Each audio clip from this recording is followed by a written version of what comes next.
A story about loss, resilience, and the unexpected weight of second chances. But she lost everything on a Tuesday. Her company, her home, the life she had bled for across a decade, stripped down to auction numbers and strangers' hands, picking through what remained. Claire Hawthorne sat in her wheelchair at the edge of her own front lawn and watched 200 people treat her life like a yard sale.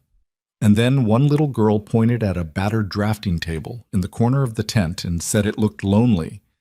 And the man standing beside that little girl paid $215 for it without knowing he had just bought his way into Claire's future. If this kind of story moves you, the kind that crawls under your skin and stays there, subscribe to this channel right now and hit that notification bell so you never miss what comes next. We tell stories here that don't let go. Drop a comment below and tell us the city and country where you're watching from. We genuinely want to know how far this story has traveled. And if you're already feeling something, leave a like before we even get started. It means more than you know. Now, let's go back to that Tuesday. The morning the auction happened, the temperature in Briar Ridge had dropped overnight without warning, the way autumn sometimes did in that part of the country. No gradual fade, just a hard, cold snap that arrived between midnight and 5 a.m. and left frost on car hoods and porch steps by morning. By 7:30, the auction company had already set up folding tables across Claire Hawthorne's front lawn, arranging her furniture and belongings into clusters with small white price tags dangling from drawer handles and lamp cords, and the legs of chairs she had bought at different points across a decade of her life. Claire watched from the end of the driveway. She had positioned her wheelchair far enough back that she wasn't technically in anyone's way, but close enough that she could see everything clearly. She had decided the night before that she would watch the whole thing. She wasn't sure why. Maybe because looking away felt like a kind of defeat she wasn't ready to accept, even now. Maybe because some stubborn part of her needed to witness it, needed to burn the image in so she couldn't ever romanticize what had happened to her, couldn't sand it down into something softer than it actually was. The accident had taken her legs 18 months ago. A structural failure on a renovation site, a site her company had subcontracted, a contractor she had trusted, a morning she had decided at the last minute to visit in person because something about the permit timeline hadn't sat right with her. The irony wasn't lost on her. Her own professional instinct had put her in the exact wrong place at the exact wrong time. She had survived. The worker standing next to her had not. That fact had lived inside her chest ever since, like something lodged and unremovable. The surgeons had told her within the first week that the spinal damage was permanent. She had listened to that word, permanent, with a strange calm that the hospital staff seemed to find either admirable or deeply concerning. She could never quite tell which. What she hadn't told them, what she hadn't told anyone, was that in those first weeks she had been less afraid of the wheelchair than of what she suspected was coming next. And she had been right to suspect it. Within 6 months, the contract started quietly redirecting. Clients who had seemed loyal for years began citing restructuring needs and shifting project timelines. Her business partner, Marcus Hale, had managed the company during her recovery with the calm efficiency of a man who had already decided what the outcome would be. By month 8, she had learned, through a paralegal friend, not through Marcus himself, that 2 of her 3 major accounts had been transitioned to a firm Marcus had quietly incorporated 3 months after her accident. She had confronted him. He had sat across from her in a conference room with his hands folded on the table and explained with the particular smoothness of a man who had rehearsed the conversation that the company had needed stable leadership and that he had acted in the best interest of their clients.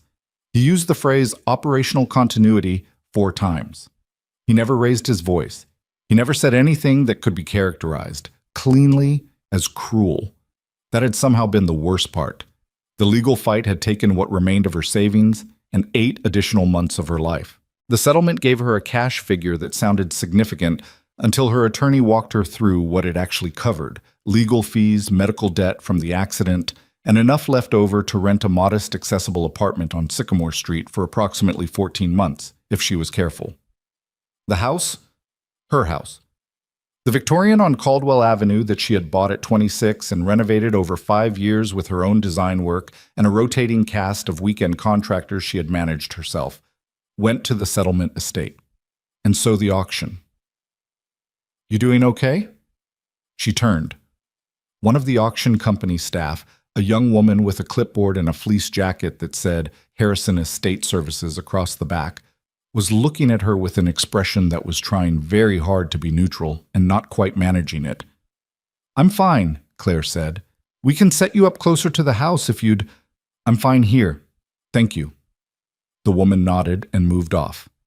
Claire pulled her jacket tighter and looked back at the lawn.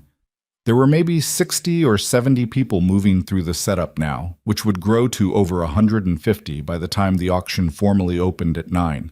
She recognized no one. That was by design. She had told herself she would not invite anyone, would not accept company, would do this alone and cleanly. Her friend Dana had called 4 times yesterday and twice this morning. Claire had let all 6 calls go to voicemail. She watched a man in a North Face jacket lift one of her dining chairs and flip it upside down to examine the underside. She watched a couple debate quietly over her kitchen island stools. She watched a teenager take a photo of her vintage drafting lamp and show it to his mother. The drafting table was near the back of the setup, partially obscured by a wardrobe that had been placed awkwardly in front of it. It was old. Genuinely old, not the kind of old that got called vintage and marked up. The surface was pale oak, scarred with pencil grooves and the ghost impressions of hundreds of traced lines. One of the legs had been repaired with a slightly different wood stain that didn't quite match. The auction tag on it said $200. It had been the first serious piece of furniture she had ever bought for herself at 24, secondhand from an older architect who was retiring. She had done every early sketch for what became Hawthorne Design Group on that table, had worked on it late into countless nights with bad coffee and worse lighting in her first apartment, drafting the kinds of designs she'd been told were too ambitious for a woman without a decade of firm experience behind her. She had expected the table to go early. It did not. By 10 a.m., the wardrobe in front of it had sold. The table was now fully visible, and still nobody paused at it for more than a few seconds. A man in his 40s glanced at it, checked the tag, and moved on. 2 women walked past it discussing a set of lamps. The table sat in the cold morning with its scratched surface and its mismatched leg and its $200 price tag and was completely, thoroughly ignored. Claire realized she had been holding her jaw tight for the last 20 minutes. She made herself relax it. Ethan Brooks had not planned to attend an estate auction that morning. He had planned to spend the morning on the phone with his accountant, which was the kind of thing he had been dreading all week, in the specific way you dread a conversation you already know is going to go badly. But his accountant had rescheduled at 7:15 via text. Something came up. Can we do Thursday? And Lily had been awake since 5:30 with the bright, uncontainable energy of a 7-year-old on a day off school, and he had made the mistake of showing her the auction listing online because he had thought briefly that it might be a way to find a second-hand office desk for the Brooks construction site trailer at a price that wasn't going to make him wince. Can we go? Lily had said immediately. It's an estate auction, bud. It's not really... What's an estate auction? It's when someone sells a lot of their stuff. Lily had thought about this for a moment. Why? And Ethan had paused, because the honest answer, because sometimes people's lives fall apart, and they have to, was not a 7 a.m. explanation for a 7-year-old.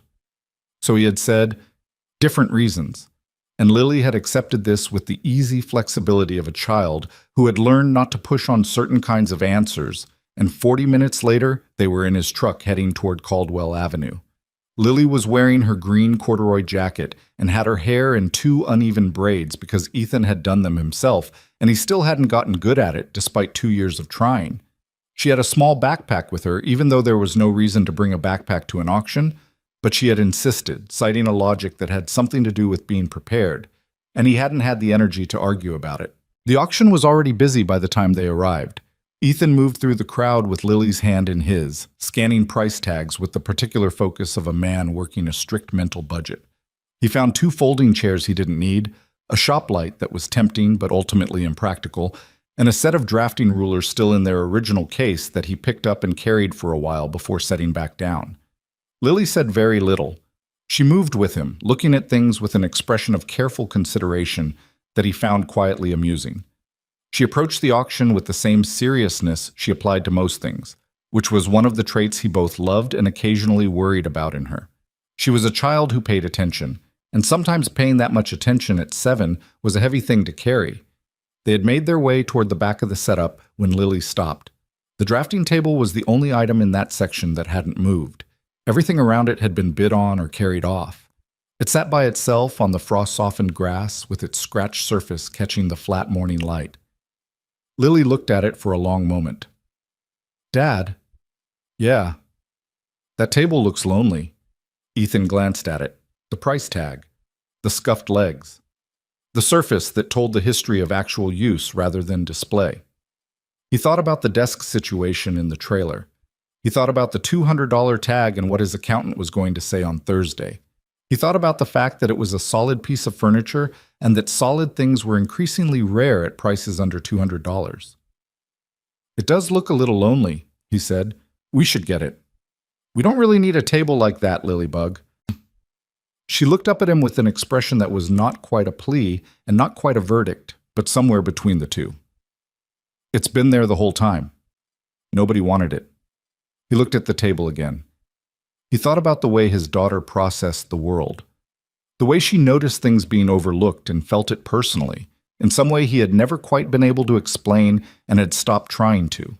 She had been doing it since she was 4, since before her mother died, and it had become more pronounced afterward, as if some part of her had decided that noticing things was a form of protection. $200, he said. "It's a good table," Lily said. "You can tell." When the bidding opened on it, Ethan raised his hand at 200. A woman across the setup raised at 210 without looking particularly invested. He went to 215. She didn't counter. The table was his for $215. He was arranging the logistics of transport, mentally calculating whether it would fit in the truck bed without the tailgate, when someone spoke from his left.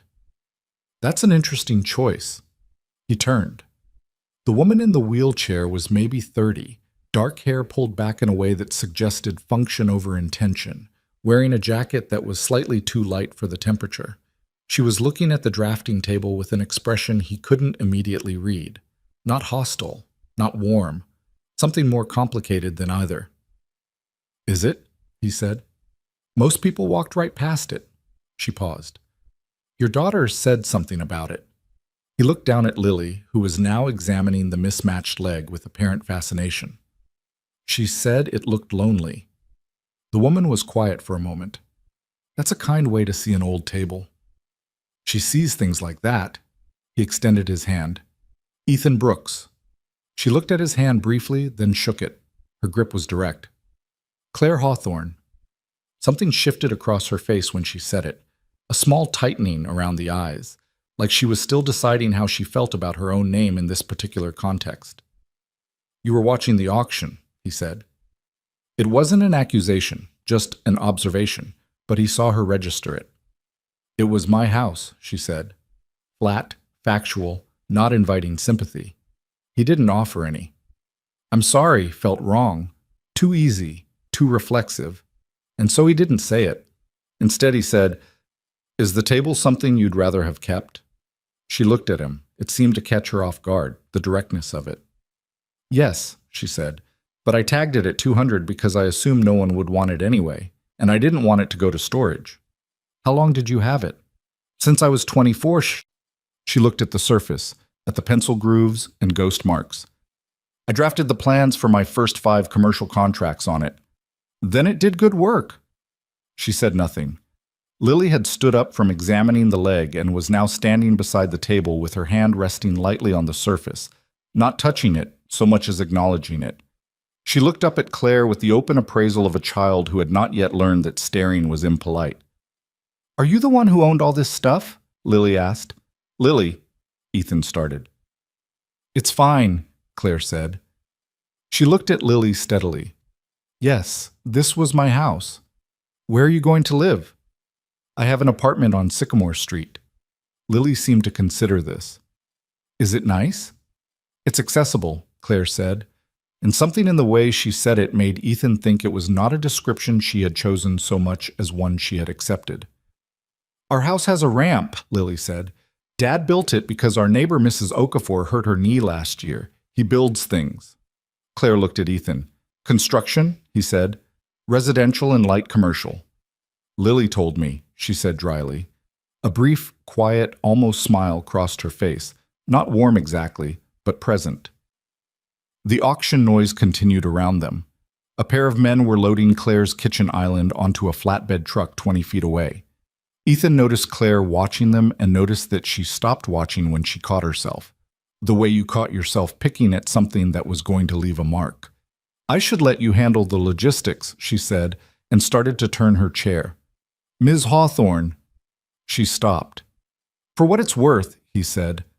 I'll take care of it. The table. She looked back at him for a moment. The expression on her face was impossible to fully catalog. Something between skepticism and something older than skepticism. Something that had been skepticism so long it had started to calcify. It's a drafting table, she said. It doesn't need care. Most things people say that about do, he said. She was quiet again. Lily had gone back to examining the leg, crouching down with her backpack shifting on her shoulders, apparently satisfied that the adults were done with the conversation. Good luck with your construction business, Mr. Brooks, Claire said finally. Ethan. A pause. Good luck, Ethan. She turned and moved toward the driveway. He watched her navigate the frost-patched grass, the way she adjusted her angle for the uneven ground with a kind of practiced efficiency that spoke of hundreds of such adjustments, a constant small negotiation with a world that was not designed with her in mind. She did not look back. Lily stood up and came to stand beside him. She was nice, Lily said. Ethan watched Claire reach the sidewalk and turn down Caldwell Avenue without stopping. I think she was trying not to be, he said. Lily thought about this for approximately 2 seconds. That's kind of the same thing. He looked down at his daughter, at her uneven braids and her too serious expression and the small hand that had found its way into his without either of them quite deciding it. Help me figure out how to fit this in the truck, he said. Lily brightened immediately. I have measurements in my backpack. You measured the truck bed before we left? I measured the truck bed before we left, she confirmed. He stared at her. She looked back at him with the patient expression of someone who had done the preparation and was simply waiting for the rest of the world to catch up. How? He said. Are you 7 years old? Lily grinned, the quick, unguarded grin that she saved for moments when she thought she'd been particularly clever, the grin that looked so much like her mother's that it still hit him somewhere in the chest every time he saw it. I just am, she said. He picked up one end of the table. Get the other side. I'm 7, supervisory role. Talk me through the angles.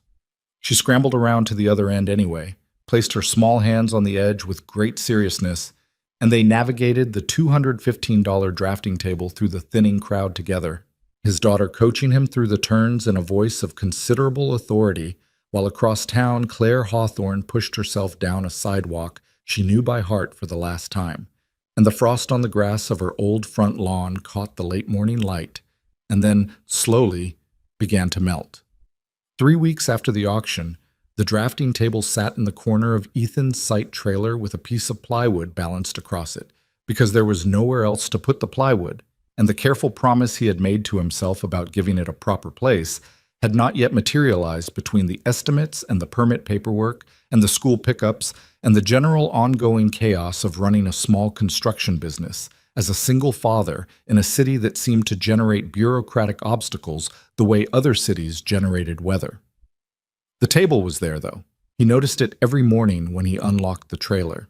That counted for something. The Millbrook contract was supposed to be the job that stabilized everything. 14 months of work, a mixed-use commercial and residential development on the east side of Briar Ridge, the kind of project that a company the size of Brooks Construction only landed once every several years if they were doing things right and the timing was favorable and they hadn't done anything recently to make the wrong people unhappy. Ethan had won the bid in August by undercutting 2 larger firms on price while matching them on timeline, a calculation that left almost no margin for error and required everything to proceed more or less as planned. Nothing proceeded as planned. The first inspection came back in October with 17 flagged items, which was not unusual for a project at that phase. 14 of them were standard corrections, minor framing issues, a drainage slope that needed adjustment, a subcontractor's electrical work that had to be partially redone. 3 of them were not standard. 3 of them had to do with accessibility, and they were the kind of accessibility citations that didn't get resolved with a correction order and a reinspection date. They required a fundamental redesign of the building's entry sequence, its internal circulation paths, and the relationship between the parking structure and the primary lobby, changes that touched almost every other design decision downstream. Ethan read the inspection report 3 times at the kitchen table after Lily was in bed, the house quiet around him in the particular way that houses got quiet after a child went to sleep. A different quality of silence than the kind that existed before they were born, fuller somehow, weighted with the presence of someone you were responsible for. He read it a 3rd time and then set it down and sat there for a while. His architect on the project was a competent man named Gerard, who had done good work on 2 previous jobs for Ethan, and who called him the following morning with the specific exhausted register of someone who had already spent the night researching the problem and had not found an easy answer. The ADA compliance issues run deeper than the entry sequence, Gerard said. Whoever approved the original drawings missed a series of cumulative errors. The turning radius calculations for the accessible units are wrong. The accessible route from the parking level has a grade change that exceeds allowable slope by 4%. And the lobby configuration creates a path of travel obstruction under the 2010 standards that the original design just didn't account for. "Can you fix it?" Ethan asked. A pause. "I can fix individual elements, but what they're asking for is essentially a circulation redesign, and that touches the structural grid in 2 places.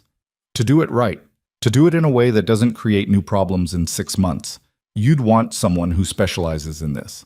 Someone who does accessibility architecture specifically, not as a checklist item."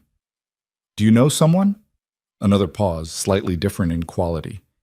"There's a name I keep seeing in these kinds of situations. I've never worked with her directly because she's been unavailable for the last year or so. But she was the person people called before that. Claire Hawthorne. She ran her own firm for a while. I heard she settled a legal dispute recently and might be taking independent work again." Ethan was quiet for a moment. "You know her?" Gerard asked, reading the silence correctly. "We've met once," Ethan said. He found her number through a professional directory that still listed Hawthorne Design Group, which no longer existed, but included a direct contact number that rang through to a cell. He held the phone for almost a full minute before dialing, which was not something he normally did. He was not, as a general rule, a man who hesitated on phone calls.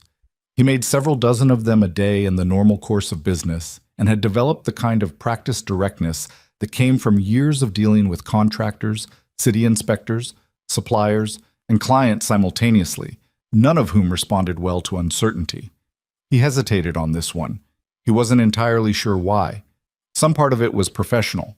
Asking someone to consult on your failing project required a particular kind of humility that he had not yet fully made peace with. Some part of it was the memory of her face at the auction, the way she had watched her kitchen island loaded onto a stranger's truck, and then caught herself watching and looked away. He wasn't sure exactly what he was walking into. He dialed.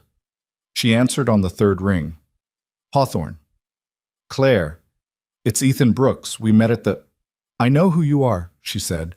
Not unkind, just efficient. "What do you need?" He told her. He described the Millbrook project, the inspection findings, the circulation redesign problem, Gerard's assessment. He tried to be complete without being theatrical about it, because he had a sense that she would respond better to information than to urgency. He was right. She listened without interrupting, which was unusual enough in his experience that he noticed it. When he finished, there was a silence of approximately 4 seconds, which he'd learned was a thinking silence rather than a negative one. "Send me the original drawings and the inspection report," she said. "I'll look at them." "I can bring them to you." "You can send them digitally, which is faster and doesn't require either of us to arrange anything."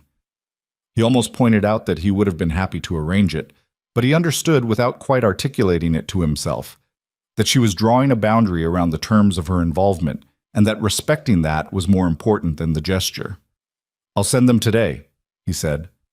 "I haven't said yes yet," she said. "I know. I'm sending them so you have what you need to decide."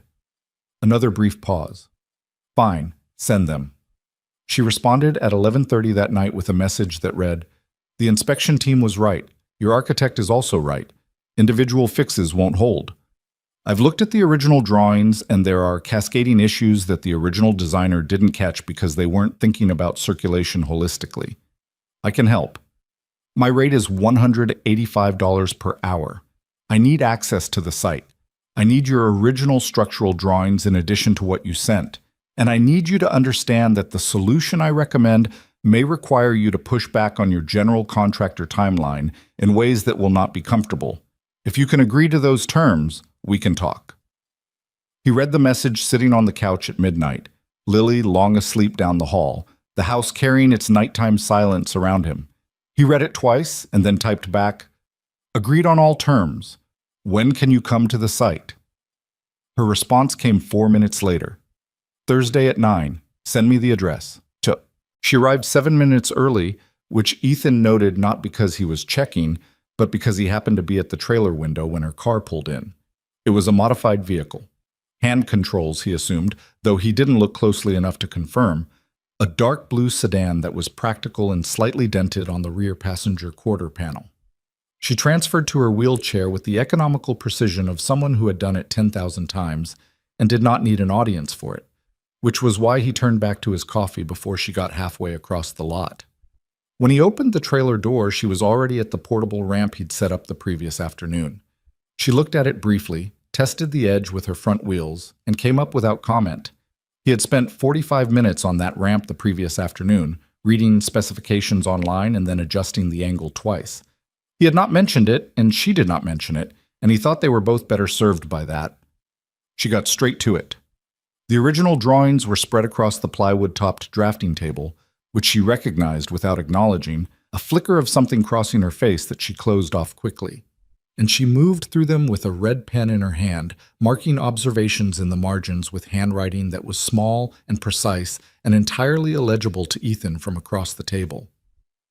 "Your entry sequence has 3 separate grade transitions in 40 feet, she said, not looking up. That's what the inspector flagged. The inspector flagged the grade. What they didn't flag is that even if you correct the grade, your turning diameter at the first vestibule entrance is 48 inches clear. ADA requires 60 for a power chair. So you fix the ramp and you still fail." She marked something. "Your architect missed it because he was looking at elements individually. The problem is systemic. Can it be fixed without tearing out the vestibule?"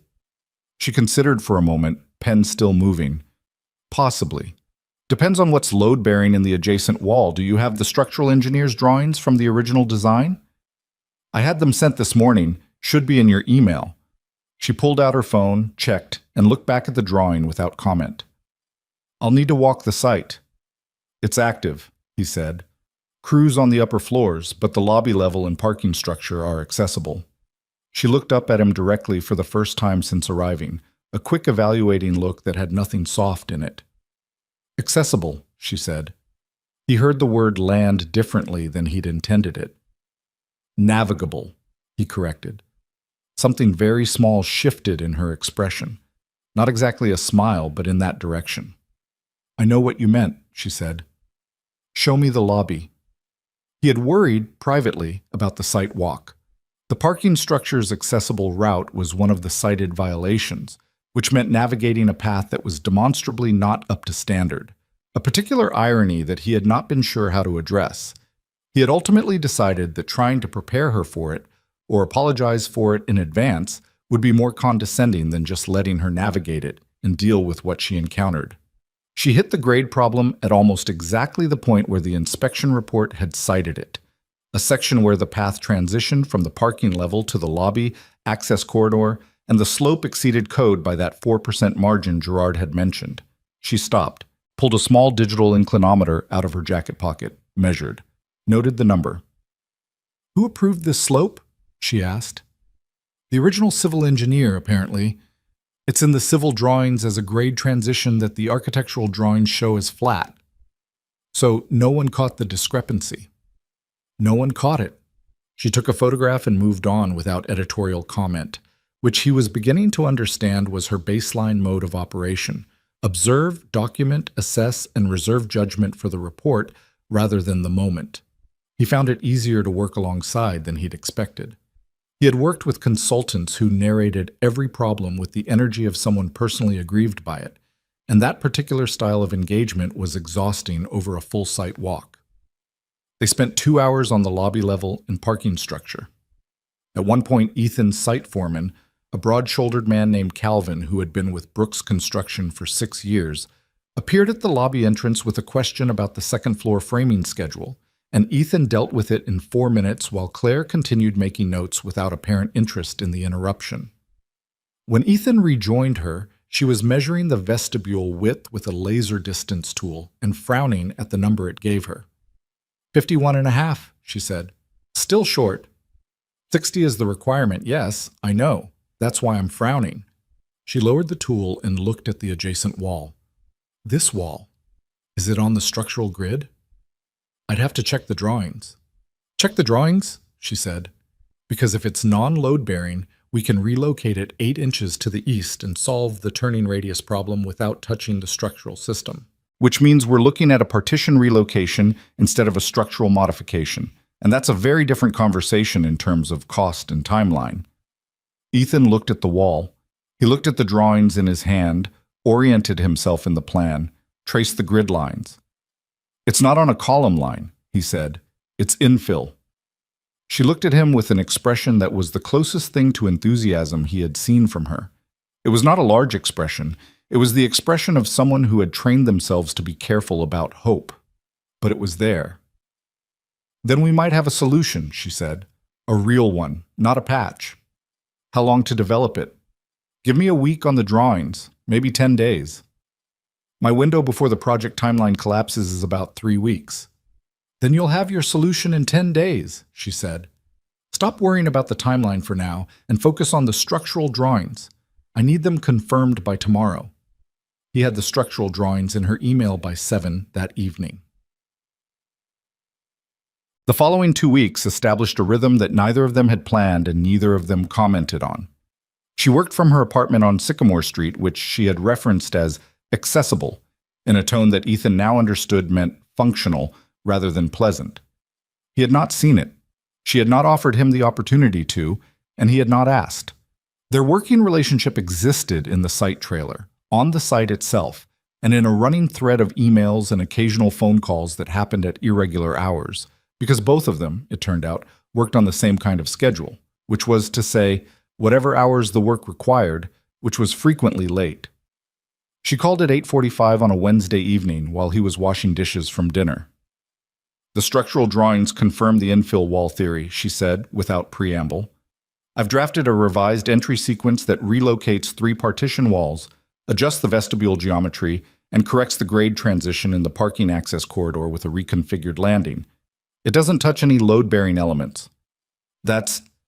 He stopped washing the dish in his hand. That's clean. It's not clean, it's complicated, and it'll require your framing crew to demo and rebuild 2 sections they've already completed. But it's solvable without triggering a structural permit, which keeps you inside your existing approval. Claire. What? This is good news. A brief pause. It's a solution, she said. Whether it's good news depends on whether your framing contractor can hit the revised schedule. He can. Calvin's crew is solid. He set the dish down and leaned against the counter. How much time did this take you? Why does that matter? Because I want to make sure your hours are accurate when you invoice me. My hours are always accurate. A beat. It was about 60 hours over 10 days. I'll send the invoice with the drawings. Send the drawings first. The invoice will take care of itself. That's a strange thing to say to someone you're paying for a professional service. It means I trust that the invoice will be fair, and I'm more interested in seeing the drawings right now. She was quiet for a moment. Not the thinking kind of quiet this time. Something different. I'll send them tonight, she said. The drawings arrived at 10:17. He opened them on his laptop at the kitchen table, shut. Full revised plans, clean and precise, annotated with the specific corrections in a format that would make the permit review straightforward. The kind of documentation that came from someone who understood not just the design problem, but the regulatory process around it. It was genuinely excellent work. He looked at it for a long time. He sent her a message that said, "These are excellent. Thank you." She responded 12 minutes later. "Don't thank me yet. Wait until the reinspection passes." He smiled at his phone and then felt slightly self-conscious about smiling at his phone and put it face down on the table. The reinspection was scheduled for 3 weeks out. In the interval, the routine of site visits and working sessions continued, and Lily became part of it. This had happened gradually enough that Ethan couldn't identify a specific moment when it began. The first time Lily met Claire at the trailer, he had brought her to the site on a Friday afternoon because school had let out early and he had a 3 o'clock meeting with the concrete supplier that he couldn't reschedule. Lily had sat in the corner of the trailer with a book, which lasted approximately 7 minutes before she drifted toward the drafting table, the old one, the one from the auction, and stood looking at it with her hands clasped behind her back in the posture she adopted when she was studying something carefully. Claire was at the newer folding table, reviewing revised drawings. She had not acknowledged Lily's presence beyond a brief look when Ethan brought her in. "You put the table here," Lily said. Claire looked up. "Yes." "It's not lonely anymore." Claire held Lily's gaze for a moment. Something moved across her face that she let happen, briefly, before she looked back at her drawings. "No," she said. "It's not." Lily accepted this and went back to her book. But after that, when Lily came to the site, which happened 3 more times over the following 2 weeks, because Ethan's schedule was what it was and he didn't always have alternatives, she and Claire developed a kind of careful, mutual, utterly unannounced rapport. Claire asked her questions the way adults rarely asked children questions, with actual interest in the answer rather than the performance of interest. "What are you reading? What's it about? What do you think happens next?" Lily answered with the slightly formal seriousness she reserved for people she was deciding to trust.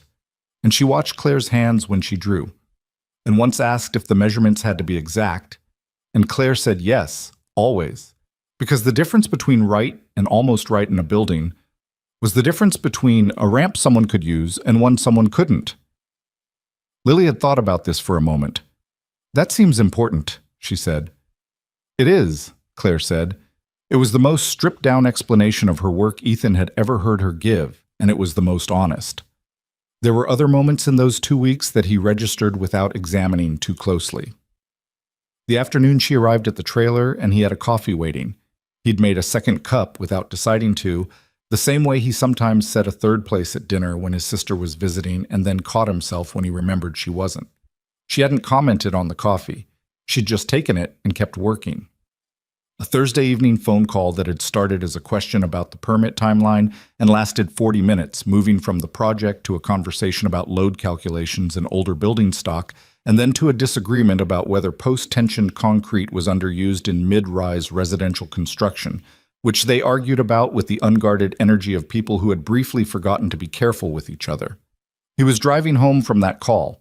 He'd taken it in the truck, parked in the lot next to his office, and he sat there for a minute after it ended, looking at the dark street outside the windshield, aware of something he didn't fully name. He started the truck and drove home. The reinspection was 2 weeks out, and the problem in front of them was still the problem in front of them. And that was what mattered. What Ethan did not know during those 2 weeks was that Claire's evenings were their own kind of complicated. Her apartment on Sycamore Street was small and precisely organized in the way that small spaces become when the person living in them has learned that disorder has a higher cost than in larger rooms. The kitchen was arranged for reach from a seated position. She had done the reorganization herself the first week, methodically, while still being angry enough about the whole situation that she'd thrown out a set of upper cabinet shelves rather than dealing with the spatial planning required to make them usable. She had not replaced them. The gap was still there. She worked at a table by the window. The view was a parking lot, and beyond it, a row of maples that had gone bare by October. She had learned to work at night because nights were easier. No one called, no one stopped by, no one arranged their face into the expression she had started calling, privately, the look, which was the expression people gave her when they hadn't seen her since before the accident and were recalibrating everything they'd known about her in real time, their faces doing this small, involuntary work of revision that they probably weren't even aware of. Ethan Brooks did not have the look. She had noticed this at the auction and confirmed it across the subsequent weeks. He looked at her the way he looked at anyone he was working with, directly, with attention, reassessing when what she said gave him new information, not reassessing when what she did involved her wheelchair, which was, as it should be, but was, in her experience, relatively uncommon. Most people, even well-meaning ones, the ones who tried, had a slight recalibration they did when she navigated something physical, a small unconscious holding of breath and releasing it when she succeeded, as if they'd been prepared to intervene or to acknowledge difficulty. Ethan didn't have it. He just watched her the way he watched the sight, with attention, because attention was his baseline orientation toward anything that mattered to what he was doing. She found it both easier and harder than she'd expected. Easier because professional collaboration without the overlay of pity was something she'd been hungry for without quite admitting it to herself. Harder because without the friction of managing someone else's discomfort, she had less to concentrate on, and the work itself had started to remind her of things. She had spent a year telling herself that the accident had ended her career. She had built that story carefully, brick by brick, because it was easier to accept a complete ending than to live in the uncertainty of whether she could rebuild something and fail. The settlement had felt like a confirmation. The auction had felt like a confirmation. Even the apartment with its view of a parking lot had felt like a confirmation. But she was sitting at her table at 11:30 on a Thursday night, looking at a revised circulation plan that was, objectively, good work. Her work, work that used everything she knew. And the confirmation was less solid than it had been. She put her pen down. She rubbed her eyes with the heels of her hands. Her phone was on the table. The text thread with Ethan was the most recent one. She looked at it without touching it. She picked up the phone and called her friend Dana, who answered on the second ring with the resigned alertness of someone who had learned to keep their phone close when Claire was in working mode. "It's almost midnight," Dana said. "I know. Are you up?" "I'm up now. I wanted to tell someone that I think the Millbrook solution is going to work."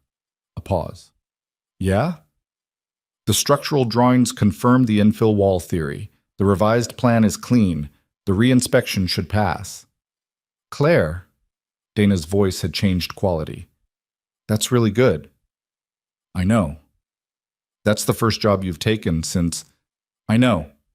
How does it feel?" She looked at the drawings on the table, at the careful annotated corrections, at the evidence of 60 hours of work that she had done well. "Like something I thought was over might not be over," she said. It cost her something to say it. She wasn't sure what exactly, but she could feel the cost. "That's actually great news," Dana said quietly. "Don't make a thing of it." "I'm not making a thing of it. You're doing the voice." "I don't have a voice." "You have a voice, Dana. Everyone has a voice. I'm going to bed." "Claire, good night." She hung up and sat for a moment. Then she rolled to the window and looked at the parking lot and the bare maples and the flat November sky with no stars in it, and let herself feel, for just that moment, the small and fragile and possibly unearned thing that she was not ready to name, but that was there anyway, sitting in her chest like a pilot light that hadn't been on in a very long time. Then she went back to the table and made 3 more corrections to the drawings, because the reinspection was 2 weeks out, and the work still needed to be right. The reinspection passed, not cleanly. There was one additional correction required on the parking level signage that the original report hadn't flagged, but the reinspection team caught, a tactile guidance strip placement that was technically compliant, but positioned in a way that created a navigation ambiguity for someone using a white cane. Claire had spotted it herself during a final walkthrough the afternoon before and had flagged it in her notes, so when the inspector raised it, Ethan already had Calvin's crew standing by with the correction materials. The inspector signed off by 2:15 in the afternoon. Ethan called Claire from the parking lot while Calvin was still packing up the correction materials behind him. "It passed," he said. "I know. Gerard texted me. I wanted to tell you myself." A brief pause. "Okay. You told me." "Claire." "What?" "Thank you, genuinely." She was quiet for a moment in a way that he had learned to read as her processing something she wasn't sure she wanted to respond to. "The work was good," she said finally. "That's why it passed." Yes, he said. Your work was good. Another pause, shorter this time. Let me know when the permit revision is filed. I will. He waited a beat. Lily wants to know if you're coming to the site on Friday. Why does Lily want to know that? Because she finished her book and apparently wants to ask you something about turning radius calculations. The silence that followed had a different texture than the working silences. She's 7, Claire said. I'm aware. She saw the term in the drawings and looked it up. She has questions. Of course she does. He heard something in Claire's voice that wasn't quite a laugh, but was adjacent to one. A brief, unguarded loosening of the careful control she applied to most things. Tell her yes. Friday is fine. He stood in the parking lot for a moment after hanging up, the late November cold coming in off the street, the sound of Calvin's crew finishing up behind him. He looked at his phone and then at the building in front of him. His project, still standing, still viable, and felt something uncomplicate itself in his chest that had been wound tight for the better part of 3 months. He drove to school pickup in a better mood than he'd been in since August. The letter arrived at Claire's apartment on a Monday morning, 3 weeks after the reinspection, forwarded from an address she no longer lived at through a legal address of record system she had set up during the settlement and mostly forgotten about. It was a large envelope, cream-colored, with the name of a law firm printed in the upper left corner, Aldrich, Penn, and Harrow, LLP. The same firm that had represented Marcus Hale during the settlement proceedings. She looked at it for a long moment before opening it. The document inside was dense and formal, 12 pages with attachments, and it took her 2 full readings to parse what it was actually saying beneath the legal language. The summary was this. The settlement agreement she had signed 14 months ago contained a non-compete and non-solicitation clause, standard language that she had negotiated down from its original scope but had not eliminated entirely. And Marcus Hale, through Aldrich, Penn, and Harrow, was now asserting that her consulting work on the Millbrook project constituted a violation of that clause. His position was that Millbrook Development Corporation, the project owner, had been a prospective client of the former Hawthorne Design Group at the time of the settlement, and that by providing services to their contractor, Ethan, she had effectively solicited and worked for a restricted party.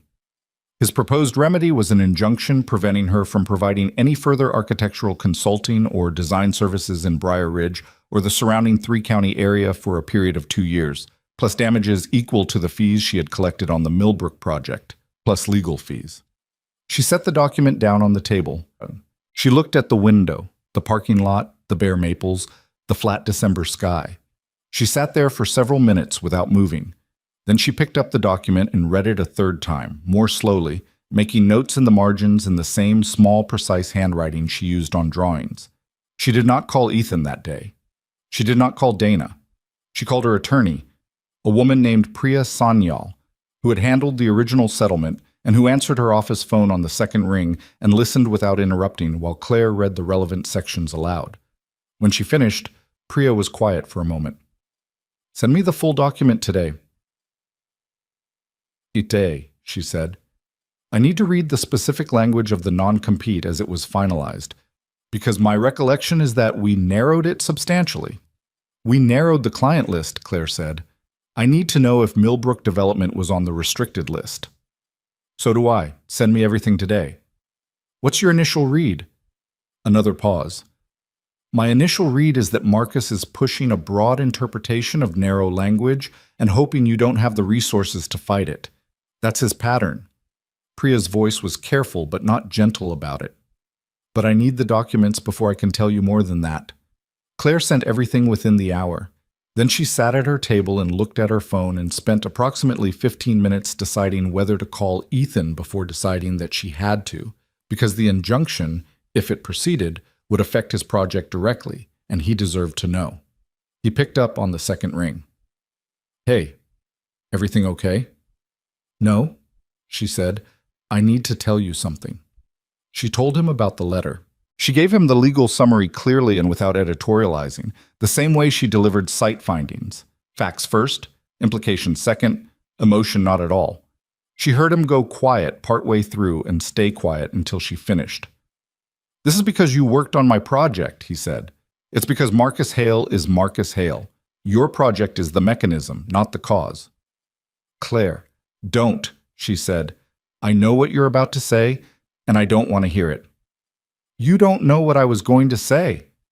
You were going to say you're sorry, and possibly that this is your fault somehow, and it isn't, so don't. A long pause. I was going to ask what you need from me. She stopped. She hadn't expected that. She sat there for a moment with the phone against her ear and the document spread on the table in front of her and reorganized what she'd been prepared to say.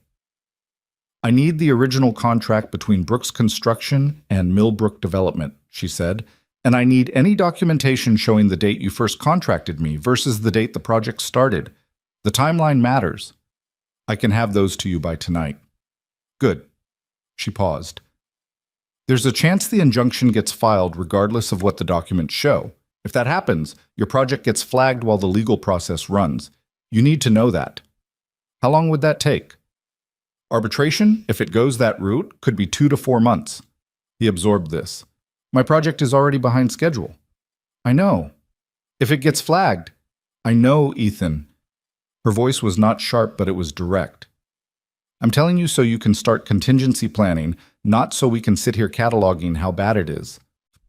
Another silence, and this time she could almost feel him recalibrating. The same kind of recalibration she did herself when the ground shifted and standing still wasn't an option. Okay, he said. Documents tonight. What else? Nothing right now. Let me hear from Priya first. Who is Priya? My attorney. Is she good? She's the one who got me out of the original settlement with anything left. Yes, she's good. Okay.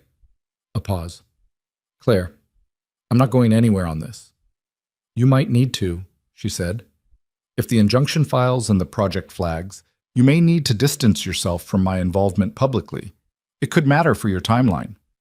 I said I'm not going anywhere. That's a complete sentence. She looked at the window, the maples, the flat sky. I heard you, she said. Good.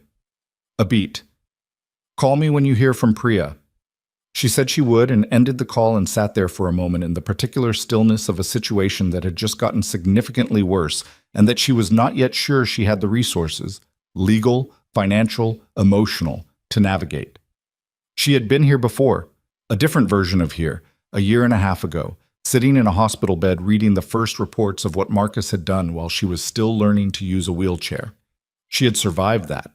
She reminded herself of that fact the way you remind yourself of a fact you need to keep accessible. Not for comfort, exactly, but for orientation. She pulled the document back toward her and kept reading.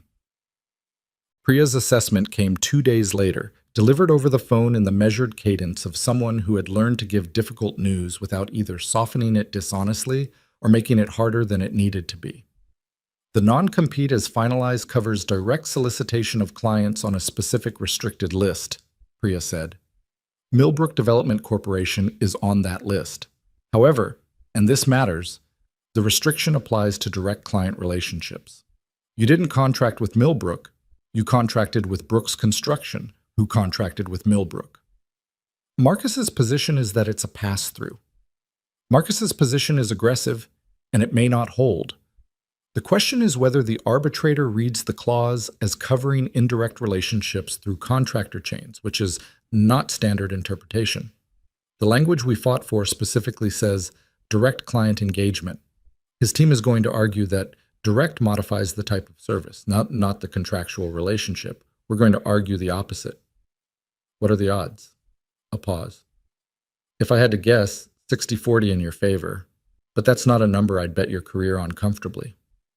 It's a number I have to bet my career on. I don't have another option. There's always settlement. I settled once, Claire said. How did that work out? Priya didn't answer that. I'm going to request the full arbitration record from the original proceedings and review Marcus's filings again. If there's any procedural issue with how this notice was served or how the restriction was originally disclosed to you, I want to find it. How long before the injunction filing? If they're going to file, probably 30 days. They served the letter first as a courtesy to give you the opportunity to cease the activity voluntarily. I've already ceased. The Millbrook work is complete. Then what they're really after is the damages and the 2-year restriction, Priya said. The injunction was the threat to make you take the letter seriously. The real fight is over whether you owe them money and whether you can work in this market for the next 2 years. Claire was quiet. He wants to make sure I can't rebuild, she said. That's my read, Priya said, without softening it. Yes. She thanked Priya and ended the call and sat very still. Outside, the December light was already going gray by 3 in the afternoon, the short days of winter arriving with their particular combination of early dark and cold that felt, in her current state, less like weather and more like commentary. She made herself a cup of coffee. It took longer than it should have because she'd reorganized the cabinet where the mugs were kept and hadn't yet re-internalized where everything was. And she knocked a mug off the shelf reaching for it, and it didn't break, but it hit the floor with a sharp crack that was loud in the small apartment, and she sat there for a moment with the counter edge in her hands, jaw tight, looking at the unbroken mug on the floor and not yet deciding whether to pick it up. She picked it up. She made the coffee. She went back to the table and opened her laptop and started building a timeline document. Every date she could document, every email she could retrieve, every record of her engagement with the Millbrook project from first contact to final invoice, because that was what she could control right now. And controlling the things that were within reach was how she had gotten through the last 18 months. She told Ethan the full picture 3 days later at the site trailer in the early evening after his crew had left. She had asked to meet in person rather than over the phone, and he had read that correctly. He'd had coffee ready, and Calvin hadn't lingered when he finished closing up for the day. She laid it out the way Priya had laid it out to her. The restricted client list, the direct versus indirect engagement argument, the odds. He listened the same way he always listened, completely, without interrupting, without doing anything with his face that required her to manage it. When she finished, he leaned back in his chair and looked at the ceiling for a moment. He's punishing you for winning, he said. He's removing a competitive threat while he can, she said. It's not personal. It feels personal. Most things that aren't personal feel personal when they're happening to you. He looked at her. What do you need to fight this? Time, documentation, a good attorney, which I have, and money to pay that attorney for the next several months. She said this part flatly because the flatness was the only way to say it without it becoming something else. The settlement left me with limited reserves. Priya is working with me on the billing, but there are hard costs. He didn't look away. How much of a problem is that? A significant one. A pause. I'm managing it. Claire, I said I'm managing it. He heard the line in her voice and stopped pushing, but he also did not let it go entirely. She could see that, the way he was sitting with it, rather than accepting it. I want to help if there's a way to, he said, on the legal costs. No. Why not? Because I'm not a charity case, and because mixing that into our professional relationship would complicate things in ways that aren't useful. What if I framed it as an advance against future consulting work? She looked at him. That's a kind fiction. It's a practical arrangement. He held her gaze steadily. You helped save my project. The project is viable because of your work. I have an interest in you being able to continue working in this market. That's a very rational way to describe it. I'm a rational person. She was quiet for a moment. I'll think about it, she said, which was the closest she could get to yes right now, and they both knew it. The trailer was quiet. Outside, the construction site had the particular stillness of an active project at rest. Equipment parked, scaffolding standing unoccupied, the skeleton of a building waiting for morning. She looked at the drafting table in the corner, her table, the auction table, the table with its mismatched leg and its pencil grooves, and she thought about how strange it was that it had ended up here, in the same space as her fight to exist professionally, as though it had followed her from one version of her life into the next. There's something I haven't told you, she said. He waited. The accident. She paused. She was looking at the table, not at him. I've told you the basic version. Site visit, structural failure, I was paralyzed. What I haven't said is that the worker who was standing next to me, a man named Dale Pritchard, didn't survive it. The trailer was very quiet. He was 29. He had a kid, a girl, 18 months old. She kept her eyes on the table surface, the familiar grooves of old work. I've carried that. For 18 months, I've carried the fact that I walked onto that site on a gut feeling about a permit timeline. And because I was there, he was in that part of the building because I'd asked him to show me the framing sequence. And she stopped. Started again. There's no straight line that makes it my fault. I know that. Priya told me, my therapist told me. Everyone who's looked at it rationally has told me the same thing. But there's also no line that fully removes me from it, and I've had trouble knowing what to do with that. Ethan was quiet for a long moment. When he spoke, his voice was careful, but not careful in the managed, stepping around way. It was careful the way someone was careful with something they actually valued. I've had trouble knowing what to do with things too, he said. Different things, but the same kind of trouble. She looked at him then. My wife died 2.5 years ago, he said. Breast cancer. 14 months from diagnosis to the end. Lily was 4. He looked at his hands on the table. I've spent the time since then convinced that I'm doing it wrong. Raising her, being her dad without Nora there. Lily draws these pictures sometimes, family pictures, and for the first year after she died, Lily used to leave a space in the drawings. An empty space where Nora would have been. He paused. She stopped doing that about 8 months ago. I don't know if that's better or worse.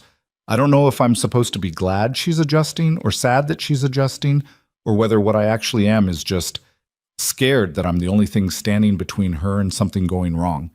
And I'm not enough for that. Claire was looking at him now, without looking away. You're not enough, she said. That's a convoluted way to put it. I mean it. What I've seen is a man who built a ramp for a neighbor, who trusted his daughter's instinct about a piece of furniture, who hasn't once treated me like I need to be handled. You're not doing it wrong. He met her eyes. You're not responsible for Dale Pritchard, he said. You're responsible for the grief of it. Those aren't the same thing. She was quiet.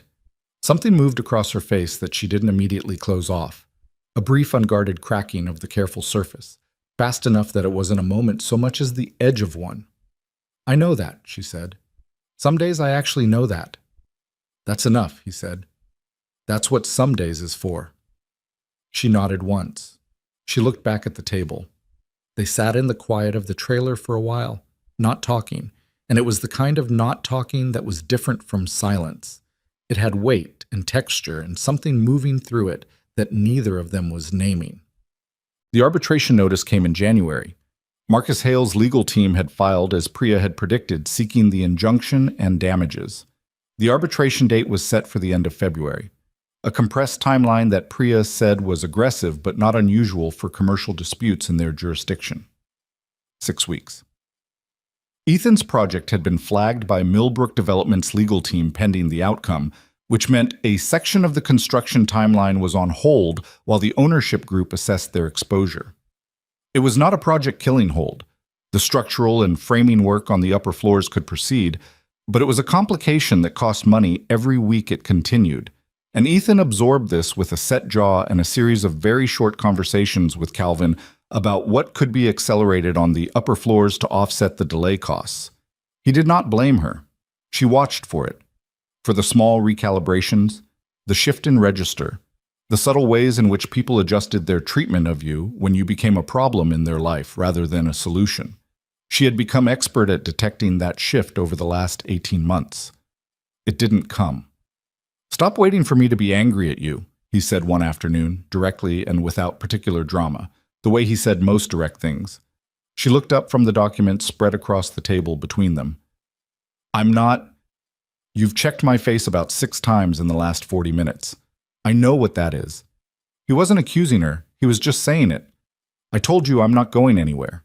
I meant it. The project delay is a problem I'm going to solve. It's not something I need you to feel responsible for. She held his gaze for a moment. You're very difficult to fight with, she said. I've been told. That's not a compliment. I know. He picked up the cost projection she'd been reviewing. Walk me through the delay offset calculation again. She did. They worked for another 2 hours and ordered sandwiches from a place 3 blocks from the site that Lily had recommended, on the basis that the owner's daughter was in her class, and she wanted to support local businesses. which was a priority Lily had apparently developed from somewhere, and that Ethan had found impossible to argue against. The sandwiches were good. They ate at opposite ends of the table with documents between them, and the site trailer windows going dark as the January evening came down. "How's Lily?" Claire asked at some point during a lull. "She asked me yesterday if you were going to be okay." Claire stopped with her sandwich halfway to her mouth. "She knows about the legal situation?" "She knows something is wrong. She's 7, not oblivious." He paused. "I told her you were dealing with something complicated at work. She said you'd figure it out because you know how buildings work, and buildings are complicated too." Claire set her sandwich down. She looked at the table for a moment. "She's a remarkable kid," she said. "She gets it from her mother." He said it without the heaviness that had been in his voice the first time he'd mentioned Nora, back in November. Still present, still real, but sitting differently, like something he was learning to carry rather than something that was carrying him. Nora used to say that the way you handle difficult things shows who you are more than anything else. She was right. She was right about most things. He looked across the table. "You're handling this right." "I'm barely holding it together." "That's handling it right," he said. "Holding it together when it's barely is the whole job." She looked at him for a long moment. There was something about Ethan Brooks, something she had been slowly identifying across the months of working beside him, that she couldn't fully articulate, but that amounted to this. He did not require her to be more okay than she was. He did not need her to reassure him that she was fine.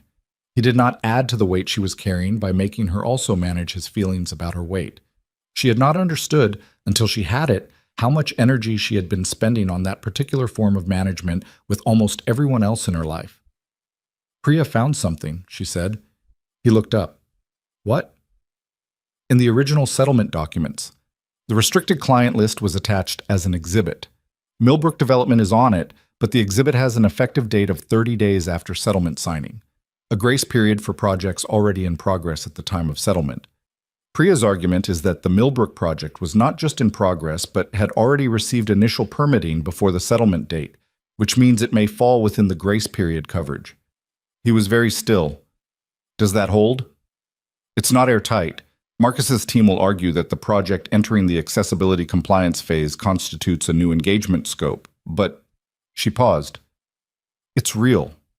It's not a reach. The language supports the reading. 60-40 just moved. Priya thinks maybe 70-30. She won't go higher than that." 70-30 is better than 60-40. "Yes," she said. "It is." He looked at her across the documents and the sandwich wrappers and the fading light and the weeks of work between them. "We're going to be okay," he said. She thought about the grace period provision. She thought about Priya's voice on the phone, careful and measured, and with something underneath the care that sounded like confidence. She thought about the timeline document she had built, every date accounted for, the record of her work assembled into something that held together cleanly when you looked at it. "We might be," she said. And then, because she was trying, some days trying was what it looked like, she said, "Yes, I think we might be." The February arbitration date was 6 weeks out. The light outside the trailer windows was fully dark now. Somewhere above them, on the upper floors of the building, Ethan's crew had left their work for the night, and the structure stood in the winter dark, incomplete and in progress, which was exactly what it was and was not yet a failure. The arbitration hearing lasted 2 days. Priya had prepared Claire for this, had walked her through the format, the likely sequence of arguments, the particular way that Marcus Hale's legal team would frame the restricted client clause, and the counter-arguments they would deploy against each framing. She had prepared her for the possibility that the arbitrator, a retired commercial judge named Helen Marsh, would ask Claire directly to characterize the nature of her engagement with Millbrook Development, and she had coached her on how to answer that question accurately without offering language that Marcus's team could use against her. What Priya had not been able to prepare her for, entirely, was sitting in the same room as Marcus Hale for the first time since the conference room where he had used the phrase operational continuity 4 times and never raised his voice. He looked the same. That was the thing she hadn't anticipated. She had expected, irrationally, that he would look different, that the 1.5 years would have marked him somehow, that some visible consequence would have accumulated on his face. It hadn't. He sat at the opposing table in a well-fitted gray suit and looked at her with the same composed, deliberate neutrality he had always deployed in professional settings, and she understood, sitting there, that he had never once lost sleep over what he had done. Not because he was incapable of it, but because he had genuinely, at some fundamental level, believed he was right. That was harder to sit across from than anger would have been. Ethan was not in the hearing room. He had offered to come, and she had told him no. Not sharply, but clearly. His presence would give Marcus's team a narrative they could use, a story about personal entanglement between the consultant and the contractor, and she needed the hearing to stay on the documents and the timeline and the specific language of the clause. She needed it to be about the work, not about anything else. She had, however, let him drive her there. He had arrived at Sycamore Street at 7:45 in the morning without being asked, which meant he had decided to come and had not opened it for debate. And she had decided not to debate it because it was 7:45 in the morning, and she hadn't slept particularly well, and there were limits to how much she was going to push back on someone showing up when it mattered. He had carried her document bag to the car without asking and hadn't talked much on the drive, which she was grateful for. When he pulled up to the building where the arbitration firm had its offices, he said, "Call me when you're done for the day." And she said she would. She did not look back at the car when she went in. Dratin. Marcus's argument was what Priya had predicted. The restricted client clause covered not just direct engagement, but beneficial service relationships. And Claire's work had directly benefited Millbrook Development regardless of the contractual chain that connected them. His attorney, a precise and unhurried woman named Lena Pratt, walked Helen Marsh through the settlement exhibit with the patient efficiency of someone who had done this kind of argument many times and knew exactly where the pressure points were. She cited 3 comparable arbitration decisions in the state. She noted that the grace period provision Priya was relying on was contingent on projects actively in construction at the settlement date, and argued that Millbrook's accessibility compliance phase constituted a new project scope that postdated the settlement. She was good. Claire sat beside Priya and listened to Lena Pratt dismantle the grace period argument with the steady, methodical precision of someone taking apart a piece of machinery, and she kept her face still and her hands quiet and her notes moving across the legal pad in front of her. Small, precise handwriting, the same handwriting that was on every set of drawings she'd produced across her career. When Priya responded, she did not match Lena Pratt's cadence. She was faster and more direct, and she had brought something Lena Pratt had not anticipated. A project chronology that Ethan had compiled across the previous 6 weeks, documenting every phase of the Millbrook project with time-stamped permits, contract dates, and inspection records. The accessibility phase did not constitute a new scope. It was a compliance correction within the existing permitted scope. The project's initial building permit, which covered the full construction sequence including all accessibility elements, was dated 11 days before the settlement agreement was signed. 11 days. Helen Marsh studied the chronology for a long time. She asked 3 clarifying questions, 2 directed at Priya and 1 directed directly at Claire. "Ms. Hawthorne," she said, "your engagement with Brooks Construction began after the settlement date. Is that correct?" "Yes," Claire said. "And your understanding at the time was that the Millbrook project fell within your permitted consulting scope." "My understanding was that my engagement was with Brooks Construction, not with Millbrook Development. I relied on that distinction as established in the settlement language." "Did you seek a legal opinion before taking the engagement?" She had been prepared for this. "I reviewed the settlement agreement myself and concluded the engagement was permissible. I acknowledge, in hindsight, that I should have sought formal legal confirmation. I did not, because I needed the work, and the timeline did not give me the space I should have taken." She paused. "I'm not sure that's a legal point, but it's an honest one." Helen Marsh looked at her for a moment. Her expression gave nothing away, which was the expression of someone who had spent decades on benches and in arbitration rooms and had learned to treat giving things away as a professional failing. But she held Claire's gaze for a moment before looking back at her documents, and something in the quality of that look was different from the procedural attention she had given everything else. The first day ended at 5:15 with no decision. Priya told Claire, in the lobby, that it had gone as well as it possibly could have. "The chronology is solid," she said. The 11-day margin is either going to save you or the arbitrator is going to find a way around it. There's nothing more we can do on the facts. What does she do tomorrow? Tomorrow she hears closing arguments and then she deliberates. Could be a week before we get a decision, could be 2 weeks. Claire nodded. She was very tired in a specific way that wasn't about sleep. The kind of tired that came from spending 8 hours managing your own face in a room where you were also the subject under discussion, where your professional identity and your choices and your right to work in the only city you had a professional network in were all being evaluated by someone who had no obligation to care about any of it beyond the contractual language in front of her. Ethan was parked where he'd dropped her off. She had told him not to wait, and he had waited. She didn't say anything about it when she got in. He didn't say anything about waiting. He said, "How are you doing?" And she said, "Ask me in a week." And he said, "Fair enough," and drove her home. The decision came in 9 days. Priya called at 10 in the morning on a Thursday, and Claire picked up before the first ring had finished, which was not how she normally answered the phone. The grace period argument held, Priya said. Helen Marsh found that the initial building permit, predating the settlement by 11 days, established the Millbrook project as an active construction engagement at the time of settlement. Claire's consulting services fell within the permitted contractor relationship. The injunction is denied. The damages claim is dismissed. Claire was at her kitchen table. She had a half-finished cup of coffee in front of her and a legal pad she'd been writing on, and suddenly wasn't writing on. She sat very still. "Claire? I heard you." "Complete win," Priya said. "He can appeal the arbitration decision, but it's expensive and the grounds are narrow, and frankly, I don't think he has the appetite for another round on this. He wanted a quick win. He didn't get it." "Thank you, Priya." Her voice was steady but thin, as if she was using most of her available capacity for staying steady, and there wasn't much left over for volume. "You built the case," Priya said.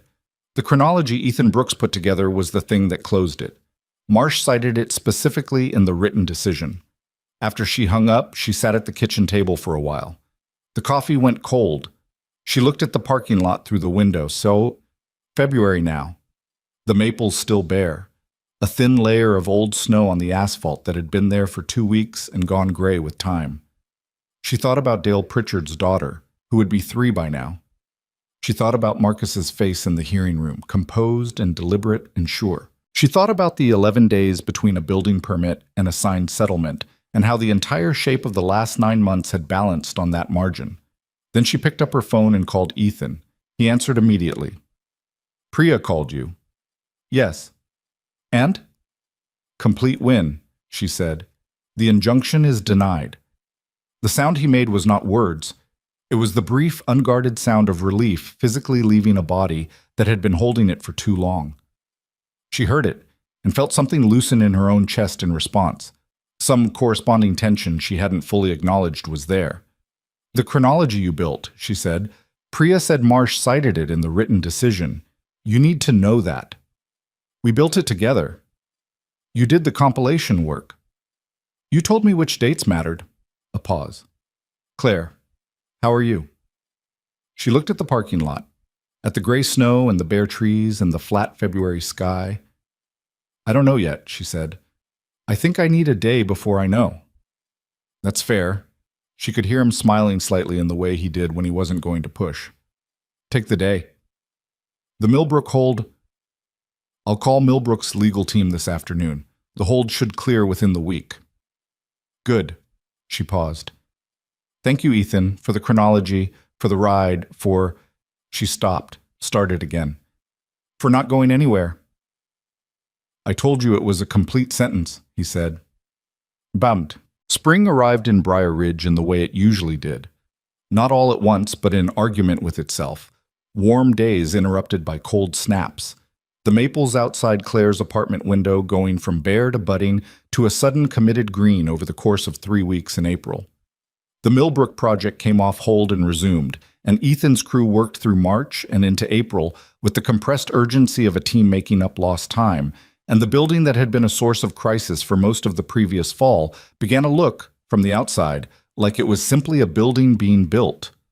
Claire watched the change of season from her apartment and from the site trailer, and from a new coffee shop on Meridian Street that she had started going to on Tuesday and Thursday mornings because the table by the window was at the right height, and the staff had learned to stop asking if she needed help with the door after the third visit. She had started working again. Not just on Millbrook, Priya had filed the arbitration decision with the State Architectural Licensing Board as a formal record, establishing that her consulting activity was legally permissible, and 2 referrals had come through in March from Gerard, who had apparently been telling people quietly that the Millbrook accessibility work was the best compliance redesign he'd seen in 8 years of working in Briar Ridge. Neither referral was large. One was a restaurant owner who needed accessible route corrections before a health department review.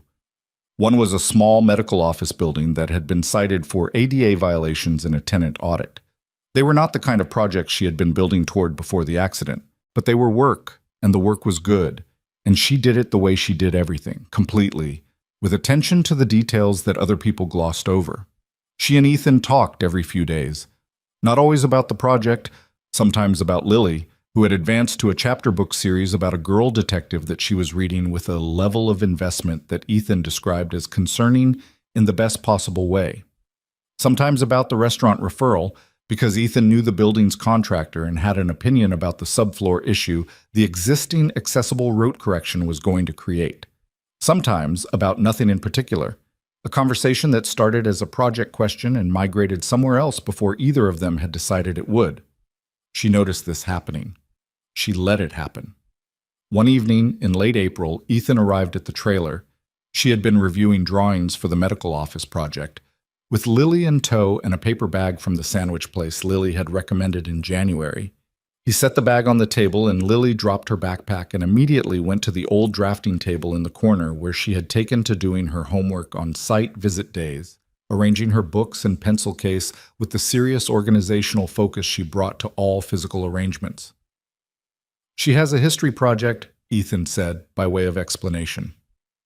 On what? Architecture, Lily said from the corner, without looking up. I picked it. Claire looked at Ethan. He spread his hand slightly. She picked it. What can I tell you? She looked back at her drawings and didn't let the expression that wanted to happen actually happen. And when she looked back down at her work, she thought she felt the room settle in a particular way. The 3 of them at their respective tables in the trailer with the spring evening going blue outside the windows. And she thought this is something, this specific configuration of people and light and quiet industry is something, without being able to name it more precisely than that. What period? She asked. Lily looked up. What? Your history project. What period of architecture? Mid-century modern, Lily said, because of Eames. Who told you about Eames? Lily looked at her with the patient expression of someone waiting for the obvious answer to arrive. You did, she said. In October, when I asked about the chair in the lobby design. Claire had in fact mentioned Eames in that conversation. She had not expected a 7-year-old to file it and retrieve it 6 months later. What do you know about Eames so far? She said. They made chairs, Lily said, that were supposed to be comfortable for everyone, and they thought design should solve problems, not just look good. That's a pretty accurate summary. Lily looked satisfied and went back to her paper. Claire went back to her drawings. Ethan unwrapped his sandwich and said nothing, and the quiet held. It was a Tuesday in early May when Ethan brought up the idea. They were walking the Millbrook site. The lobby level was finished now, the corrected vestibule and the reconfigured accessible route, and the properly graded parking connection all in place. And there was something quietly significant about walking through a space that had nearly destroyed both of their professional situations and now simply worked, did what a building was supposed to do, allowed people to enter and move through it without the building making that movement into a problem. I want to show you something, he said. He led her to the lobby's main corridor, which opened at the far end into what the plans called a community room, a large flexible space that the development had included as a condition of the zoning approval. It was framed and drywalled, the floor poured but not finished, the ceiling grid in place. It was an empty room waiting to become something. They haven't specified the interior fit-out yet, Ethan said. The development team has a budget for it, but no designer. They asked if I had a recommendation. She looked at the room. Light came through the two south-facing windows, large windows, correctly proportioned, good light. The ceiling height was generous. The structural grid gave the space a natural rhythm that the interior design could work with or against. What kind of community room, she said. Multi-use. Events, programming, meetings. The building has 40% affordable units, so the population it serves is genuinely mixed. She moved through the space, measuring distances with her eye the way she'd done since she was 22. Not perfectly, not with the accuracy of a laser tool, but with the practiced approximation of someone who had spent years reading rooms. She noted the windowsill heights, the door placement, the relationship between the two entries. The eastern entry doesn't work, she said. It opens directly across from a structural column that creates a pinch point. Anyone coming in from the parking level, which is the accessible route, walks into a funnel. I know, Ethan said. The column can't move. I know that too. She kept moving through the space. You could offset the door 2 feet north and reconfigure the adjacent wall segment to create an angled entry that opens the line of sight and eliminates the pinch. She paused. It's a small change. It changes the whole feel of the room. I know, he said again, and something in his voice was different on the third repetition. Quieter and more deliberate. She stopped and looked at him. I want to propose something, he said, and I want you to hear it completely before you respond. She waited. The Millbrook project taught me that what I've been doing, standard residential and light commercial construction with accessibility as a compliance checkbox, is not what I want to keep doing. I've been thinking about that for months. He was looking at her with the direct steadiness she had come to expect from him. There's a market in this city, in this whole region, for construction and design work that treats accessibility as the starting point instead of the correction. Not ADA minimums. Actual design that assumes everyone who walks into a building or rolls or navigates it any other way deserves to have it work for them. She was quiet. I can build it, he said. I have the crew, I have the relationships, I have the project management experience. What I don't have is the design expertise to make what I build actually accomplish what I'm describing. I need a design partner who understands accessibility not as a specialty accommodation, but as an architectural principle. He paused. I'm asking if you want to build this with me. She looked at him for a long moment. She looked at the room around them. The good light, the generous ceiling, the pinch point entry that a 2-foot door offset would correct. She thought about the restaurant correction and the medical office and Gerard's referral and Priya's filing with the licensing board and the pilot light that had been on since November in her chest, burning small and steady. What are you proposing exactly? She said, in structural terms. Equal partnership. You handle design and client consultation. I handle construction and project management. We share the business equally. He paused. I've had a business attorney draft a framework. Nothing binding. I wanted to have the conversation before the paperwork. You had a framework drafted. I've been thinking about this since January. He said it without apology. The legal situation clarified things. I didn't want to bring it up while we were in the middle of that, so I waited. She looked at the room, at the south windows with their good light, at the structural column and the pinch point that a small change would fix. I need to see the framework, she said. I know. And I need to talk to Priya before I sign anything. Obviously. And I'm going to have opinions about how the business is structured that may not match what your attorney drafted. I'm expecting that. She looked at him. Why? She said. Why me specifically, beyond the professional case? He held her gaze. Because you see things that other people walk past, he said. You saw a problem in a building that 2 other professionals missed. You saw a grace period provision in a 12-page legal document that could have gone unnoticed. And because, he paused, he was not a man who stumbled on words often, and the pause was notable because of it. Because the way you approach a room, any space, is the way I think buildings should be approached. Like every person who's going to be in that space matters, not as a category, as a person. She was quiet for a moment. She looked at the south windows. Send me the framework, she said. I'll send it tonight. I'm going to have changes. Send me your changes. She looked back at him. This is a significant risk, she said, financially and professionally, for both of us. I know. I don't want you to do this because you feel obligated to me after the legal situation. I don't do things I don't believe in because of obligation. He said it simply, the way he said things he was certain of. I believe in this. I believe in you. She let that sit for a moment. She did not deflect it or reduce it or find a way to hand it back smaller than it was. She just let it be there. I'll read the framework tonight, she said. They finished the site walk, and she noted the pinch point door offset and 3 other interior specifications in the community room that the development team hadn't addressed. And she sent them to Ethan before she left the building because they were there, and they were correct, and the room would be better for them, which was always the only reason she needed. Lily brought the drawing home on a Friday. It was not a homework assignment, and it was not for any class. She had done it at the kitchen table on a Saturday morning 2 weeks after the site walk, while Ethan was on a phone call in the other room, and the radio was playing something low from the counter. She used colored pencils, which she preferred over markers because she liked the way the colors layered. It showed 3 figures standing in front of a house. The house had windows with flower boxes and a front path, and clearly delineated along the left side of the front steps, a ramp. Not an afterthought ramp, but a ramp that was part of the house's design, curved and intentional. The tallest figure had brown hair and was holding something that might have been a hammer or a wrench. The shortest figure had 2 braids, distinctly uneven, which Lily had rendered with accurate detail. The third figure was in a wheelchair, and her hair was pulled back, and she was holding what appeared to be a rolled set of drawings. Ethan found the drawing on the kitchen table when he finished his call. He stood and looked at it for a long moment. Lily came in from the hallway. She looked at him looking at the drawing. For the office, she said.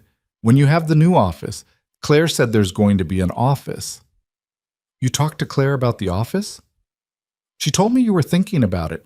She said nothing was decided.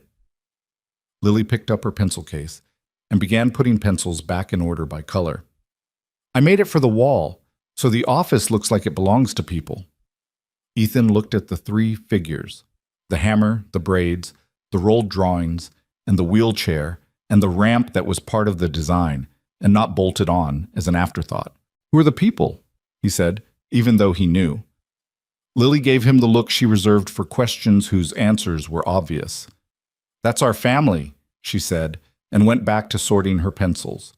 He stood at the kitchen table for a long time after that. That evening he called Claire. She picked up on the 3rd ring. Lily made something, he said. I want to show you. A pause. Is everything okay? Yes. He looked at the drawing, still on the table. More than okay, I think. He paused. Can I bring it over? I know it's Friday night. It's 8 o'clock, she said. I know. A pause, shorter than most of her pauses. I have coffee, she said. Come over. He drove to Sycamore Street with the drawing careful on the passenger seat, the city going dark and quiet around him, the spring evening warm enough to have the window down. He had been to Claire's apartment twice before, both times briefly for document exchanges, and both times he had noticed the gaps in the upper cabinets and the precise organization of the workspace and the window with its view of the parking lot and the maples that were now fully green.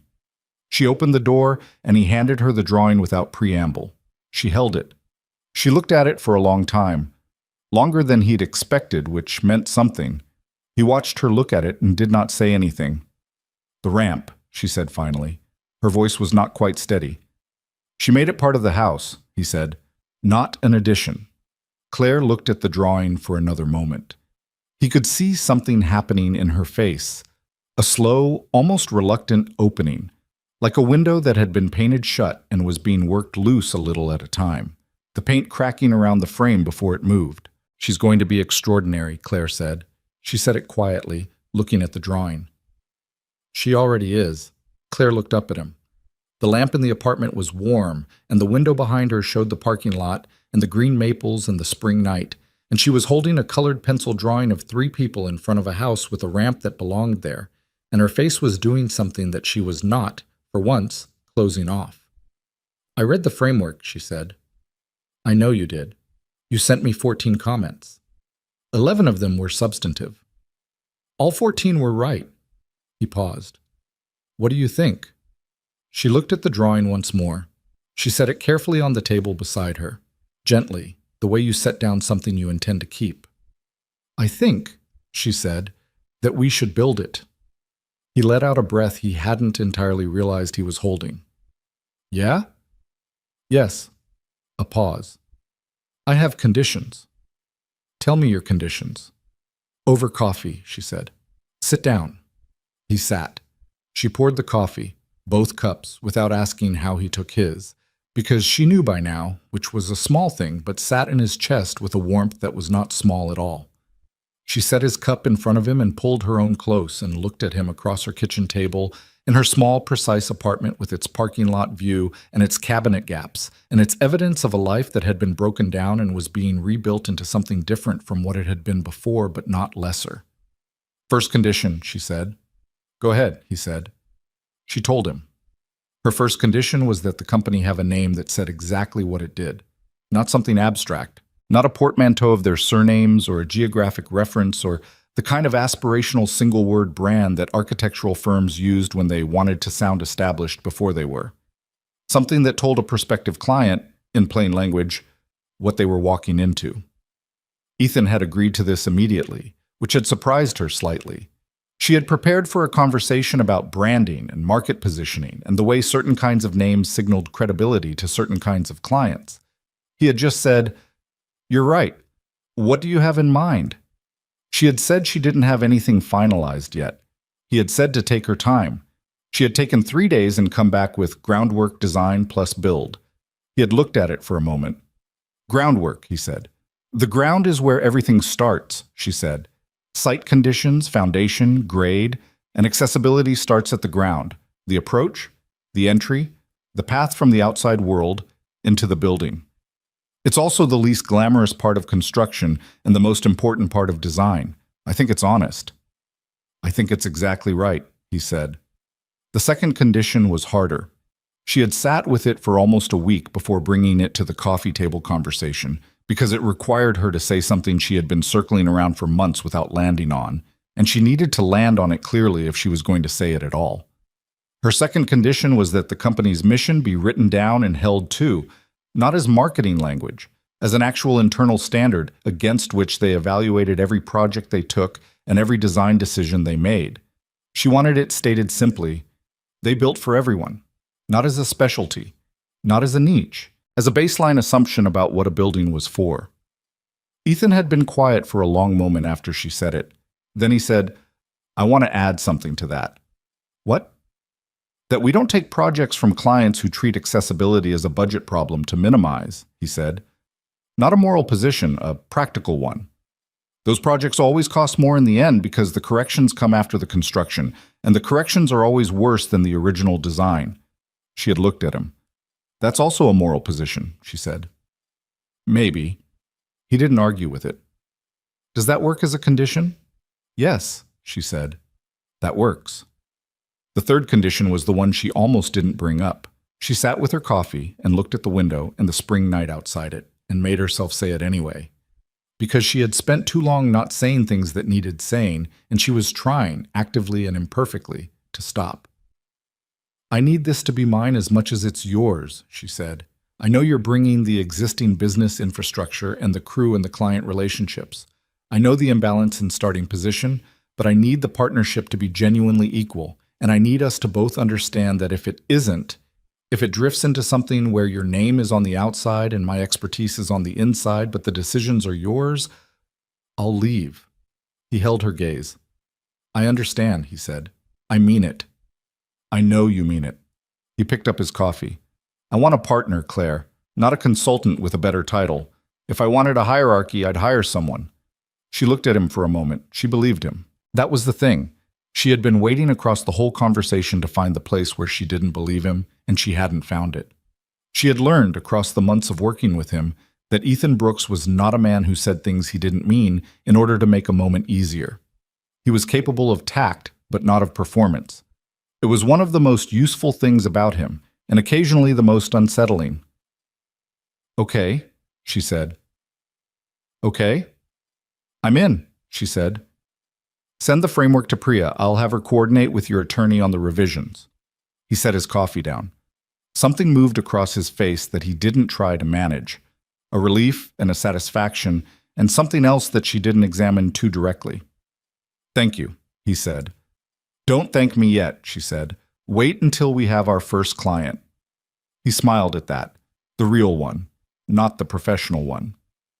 "You said that about the reinspection, and I was right then too." But the first client of Groundwork Design Plus Build came through Gerard, as the Millbrook referral had, but this time it was a different kind of project. A community center in the Eastfield neighborhood, commissioned by a nonprofit that had been operating out of a deteriorating building for 12 years and had finally secured a capital grant to build something new. The budget was modest, the scope was ambitious. The client's primary stated requirement, which the nonprofit's executive director, a direct, tired-looking woman named Sylvia Okafor, who turned out to be the same Mrs. Okafor whose knee injury had prompted Ethan to build a ramp for his neighbor years before, delivered in their first meeting without apparent awareness of its weight, was, "I need a building where nobody feels like an afterthought." Claire and Ethan had looked at each other across the conference table when Sylvia said it. "That's what we do," Claire said. Sylvia looked at her. "Everyone says that?" "I know," Claire said. "Let me show you what we mean." She pulled up the Millbrook lobby drawings, the before and the after, the original circulation that failed and the corrected design that worked, the specific changes and the reasoning behind each one. She showed Sylvia the difference between a compliant, accessible route and a welcoming one, between a building that technically passed inspection and a building that actually functioned for every person who entered it. She did it the way she had explained turning radius to Lily, clearly, without condescension, as though the person listening was capable of understanding the full complexity of it if someone took the time to explain it right. Sylvia listened with the attention of someone who had spent 12 years watching their building fail the people it was supposed to serve. When Claire finished, she looked at both of them and said, "When can you start?" The design process took 4 months. Claire worked on it in the mornings at the new office. A rented space on Clement Street, 2 rooms, and a small conference area, with the old drafting table in the corner where the light was good, and a whiteboard across the entire east wall that she used for circulation diagrams. Ethan handled the contractor coordination and materials sourcing and the ongoing relationship with the structural engineer, a young woman named Pam, who had done 2 projects with Ethan before and who adapted immediately to Claire's design process with the practical flexibility of someone who cared more about the building working than about professional territory. Lily visited on Saturdays when school was out, and Ethan's week had been particularly heavy, and bringing her to the office was easier than the alternatives. She did her homework at the old drafting table and occasionally looked up to ask questions that were more informed than they should have been for an 8-year-old, because she had apparently been paying close attention to every conversation about architecture and construction that had happened within her radius for the past year. She had developed specific opinions about natural light. She thought clerestory windows were underused. She told Claire this on a Saturday morning in August with the authority of someone presenting a researched position, and Claire had said, "You're not wrong," and pulled out a section drawing of the community center to show her where the clerestory element was incorporated above the main assembly hall. Lily had looked at the drawing for a long time. "You already did it," she said. "I already did it," Claire confirmed. Lily looked at the drawing and then at Claire with an expression that was very close to the one she'd had at the auction, looking at the drafting table and pronouncing it lonely, that particular quality of focused attention that she brought to things she found meaningful.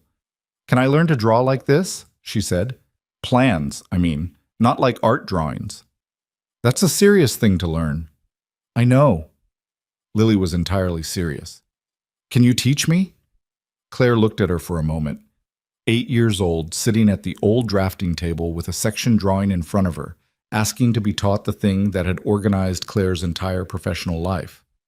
"Start with orthographic projection," she said. "I'll show you what that means." Lily pulled a fresh sheet of paper from her backpack. She always had paper, and uncapped her pencil and waited. Claire leaned over and began. 6 months after Groundwork Design Plus Build opened its doors, Claire started the rehabilitation program. It had existed as a possibility for longer than that. Her neurologist, a careful man named Dr. Voss, who had been managing her care since the accident, had mentioned an experimental motor function program at the Briar Ridge Rehabilitation Institute 8 months earlier, in a conversation where he had been careful with his language, limited evidence base, highly variable outcomes, not a path toward guaranteed recovery. She had listened and asked 3 specific questions about the methodology, and then said she would think about it, and then she had spent the next 8 months not thinking about it in the specific way you didn't think about something you were afraid to want. It was Ethan who finally asked her directly. They had been at the office late, a Tuesday in October, reviewing the community center construction drawings for a pre-drywall inspection the following week. The work was nearly done. The building was taking its final shape, the spaces she had designed becoming actual rooms that actual people would inhabit. And somewhere in the late evening quiet of the office, with the whiteboard covered in her notation and the old drafting table in the corner and the city doing its nighttime thing outside the window, Ethan had set down the drawing he was reviewing and said, "What did Dr. Voss say when you saw him last month?" She looked up. "How do you know I saw him?" "You had it on your calendar, the one on the office wall." He paused. "You didn't mention it. I didn't ask, but it's been 3 weeks. She looked at him, then she looked at the drawing in front of her. "He thinks I'm a candidate for the program," she said. "The rehab program you mentioned in March." She had mentioned it once, briefly, as a factual item, and had not returned to it. She had not expected him to retain it. She should have known by now that Ethan retained things. "Yes," she said. "What did you tell him?" "I told him I'd think about it." "And?" She was quiet for a moment. The office held its late evening stillness, the hum of the heating system, the distant sound of the street. "I'm afraid," she said. She said it flatly, without the particular weight that would have accompanied it 6 months ago, but she said it, which was the part that mattered. "Of what specifically?" he said, not rushing to reassure her, just asking. "Of wanting it and having it fail," she said. "I've built something. We've built something that works, that functions. I know what I can do, and what I can do is enough. If I go into that program and it doesn't work, I have to come out the other side of it and rebuild my relationship with what I have. And I'm not sure I have enough left to do that again." He was quiet for a long moment. "Can I say something?" "You don't usually ask." "I'm asking this time." He looked at her steadily. "What you've built here, who you are at that table, what you do with a set of drawings and a problem nobody else has solved, none of that changes based on whether you walk or not. I want you to know that I know that, and that it's not the thing I'm thinking about when I think about you doing this program." She looked at him. "What I'm thinking," he said, "is that you spent 18 months telling yourself your career was over because it was easier than living in the uncertainty. And it wasn't over. And I wonder if this is the same thing." She held his gaze for a long time. She thought about the pilot light, about the 11 days, about Lily's drawing with the ramp that was part of the house, about the way she had walked into the auction fully prepared to watch everything end and had come home with a conversation she hadn't expected. "I'll call Dr. Voss tomorrow," she said. He nodded. He picked up his drawing and went back to reviewing it, and she went back to hers, and the office held its quiet, and she sat with the decision settling in her like something that had been waiting for a long time to land. The program was hard in ways she hadn't fully anticipated, and easier in one way she hadn't expected.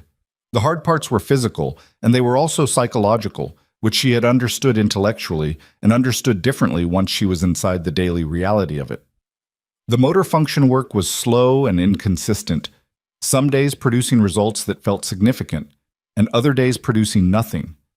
The nervous system doing what nervous systems did after the kind of damage hers had sustained, which was follow no reliable schedule and respond to no amount of will or effort on a predictable curve. There were sessions that left her exhausted and demoralized in a way that was different from ordinary exhaustion, a specific kind of depletion that came from trying very hard at something you couldn't fully control. She went 3 days a week and worked with a physical therapist named Marcus, a different Marcus, she noted privately, with the grim humor that had become one of her more reliable coping mechanisms, who was blunt and competent and did not celebrate incremental progress in ways she found performative.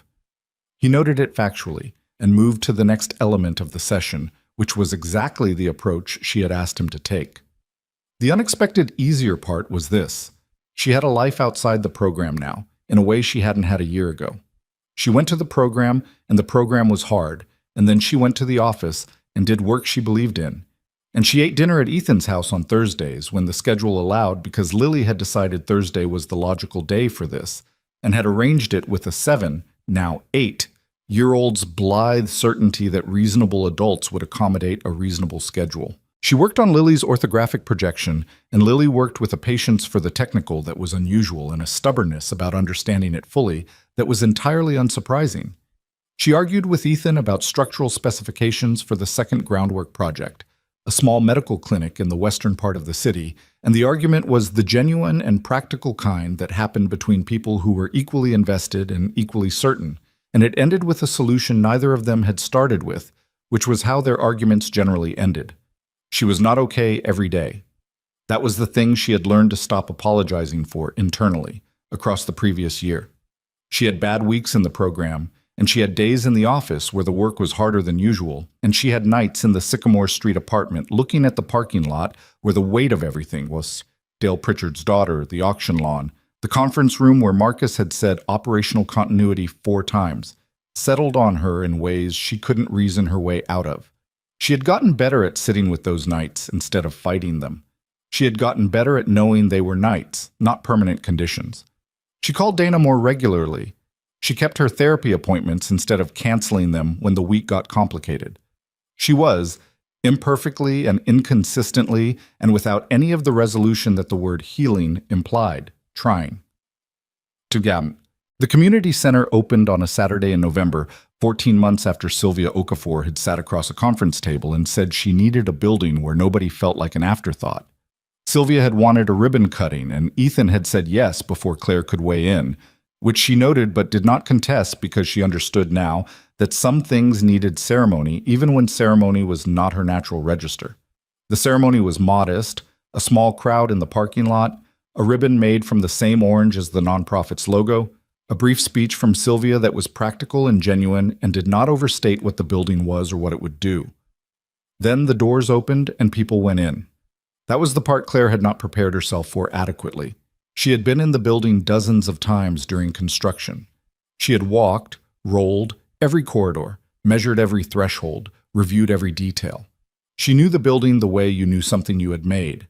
Not just its surfaces, but its structure. The reasoning inside every decision. She thought she knew what it would look like occupied. She had not fully accounted for what it would look like with a woman in a power wheelchair navigating the main corridor without slowing down, without adjusting, without performing the small, ongoing negotiations with an obstacle course that Claire had been performing in every building she entered for the past 2 years. The woman moved through the space the way you moved through a space that was made for you, because it was. And she turned into the main assembly hall and stopped and looked at the clerestory windows above the far wall and the light coming through them and didn't say anything, just looked. Claire watched this from the corridor entrance. Ethan appeared beside her. He had been talking to Calvin, who had crewed the community center build and was accepting congratulations with the mild embarrassment of a man who considered the work its own sufficient acknowledgement. He came to stand next to her and looked at what she was looking at. The woman in the power chair, the light, the hall. "That's what it's for," he said quietly. "Yes," she said. They stood there for a moment. "How's the program going, Tim?" he said. He asked her this regularly in the same tone he used to ask about the clinic design or the permit timeline, as a genuine question, not a check-in about her emotional state. "This week was better," she said. "Voss thinks the left side response is improving. It's slow." "Slow is okay." "Slow is what it is," she said. "I've stopped having opinions about the pace." "That took a while." "Yes," she said. "It did." Lily found them 20 minutes later, having spent the interval exploring the building with the systematic attention she brought to new spaces, opening every door she was allowed to open, measuring things with her hands in the way she had learned from watching Claire, pacing distances and looking at ceiling heights and checking the light from different angles. She arrived at their side with her coat slightly askew and an expression of consolidated judgment. "The bathroom turning radius is better than the one at the doctor's office near school," she said. "That's a low bar," Claire said. "I know, but it's better, and the windows in the meeting room are the right height." She paused. "I think the sign by the east entrance is too high, though." Claire looked at Ethan. "She's right," he said. "I noticed it last week. We're correcting it Tuesday." Lily looked satisfied and straightened her coat. "Can we get food? Mrs. Okafor said there's food inside." "Go ahead," Ethan said. "We'll be right there." Lily went. They watched her move through the lobby, past the corrected vestibule and the reconfigured accessible route and the properly graded threshold, with the unself-conscious ease of a child in a space that was working correctly, which was the whole point, and also, right now, a thing that was hard to look at without feeling something. "I want to show you something," Claire said. She pulled out her phone. She had been carrying the images for 3 weeks, deciding when to show them. She opened the photo folder and held the phone toward him. The photos were from a session 2 weeks earlier. Dr. Voss had captured them without making a production of it, a series of images from a moment partway through the session when something had happened that neither of them had been expecting on that particular day. They showed Claire at the parallel bars, both hands on the rails, the physical therapist positioned to the left, and she was standing, not sitting in the wheelchair, not approximating a standing position. Standing, with the rails taking most of the weight, but her legs finding something in the signal chain that had been interrupted for 2 years, some partial and tentative and entirely real response. She was standing. The last photo in the series showed her face, not triumphant, not the way people expected you to look in a moment like that. She looked startled. She looked like someone who had stopped expecting something to happen, and then it happened, and the face hadn't caught up with the fact yet. Ethan looked at the photos for a long time. He scrolled through them slowly, all the way to the last one, the face. He looked at that one the longest. When he looked up, his eyes were not quite dry. He didn't do anything about that, didn't look away, or make a comment, or use the moment to compose himself. He just let it be there and looked at her. "Claire," he said, "it's not... Voss is very clear that it doesn't indicate a trajectory. It's one session. The nervous system is unpredictable, and what happened that day might not happen again, or might happen again differently, or might eventually... Claire." She stopped. "I'm not celebrating because you stood up," he said. "I'm celebrating because you walked into a program you were afraid of, and you showed up 3 days a week, even when it was hard, and you didn't let the fear of it not working keep you from trying. That's what I'm looking at." She was quiet. The sound of the community center opening carried through the lobby behind them. Voices, someone laughing, the sound of a room being used by people who needed it. "It was 4 seconds, she said. "I stood up for approximately 4 seconds. "That's 4 more than you had before," he said. She looked at him. She thought about the drafting table, and the $215, and a little girl saying it looked lonely, and the cascading, improbable chain of events that had assembled itself out of those elements into this moment, this building, this life, that was neither what she had planned, nor what she would have chosen, and was, in ways she was still learning to recognize, more hers than anything she had built before the accident. There was a version of this story where the moral was simple. She lost everything and found something better. But that version wasn't honest, and she had no patience for the dishonest version. She hadn't found something better. She had lost things that were genuinely worth having: her company, her mobility, 2 years of her 30s, the uncomplicated relationship with her own body that she had taken for granted every day of her life before the fall. Those losses were real, and they were permanent, and some mornings they still sat on her chest like something physical. What she had found was something else. Not a replacement. Not a consolation prize framed as a gift. What she had found was the specific and unglamorous truth that the capacity to rebuild was not a talent you discovered about yourself in a crisis, but a choice you made, daily, imperfectly, in the small and ordinary minutes. Filing documents when you were afraid the case would fail, correcting a vestibule width because it was right even when nobody would praise you for it, calling your attorney instead of lying on the floor, sending the drawings anyway, showing up to the program on the days when showing up felt like the hardest thing.